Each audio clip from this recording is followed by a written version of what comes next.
الارقم بن ابي الارقم لم يبلغ 17 عام، لسه ما كملش 17 سنه.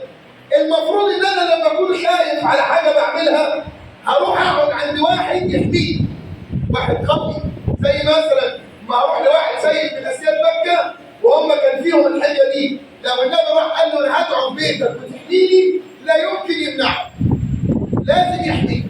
لكن النبي صلى الله عليه وسلم اختار دار الارقم بن ابي الارقم لانه لم يكن في عقل واحدا من اهل قريش ان النبي سيذهب الى هذا المكان. ليه؟ لان صاحبه لم يستطيع ان يمنع حذاء النبي صلى الله عليه وسلم. بس كده لا، لان دار الارقم بن ابي الارقم لبني مخزوم، وبني مخزوم كانوا على خصومه مع قريش ومع قبائل مكة، فلا يمكن ان النبي يروح عند خصومه ويعمل دار يقعد فيها يدعو للاسلام. شوف ذكاء النبي وصل لدرجه فيه، وده من فصاحه وذكاء النبي صلى الله عليه وسلم، فكان يدعو لذلك في دار الارقم بن ابي الارقم. هل هذا فحسب؟ لا والله، دار الارقم بن ابي الارقم كانت على جبل الصفا، واللي على جبل الصفا ربنا يكرمنا جميعا بالذهاب الى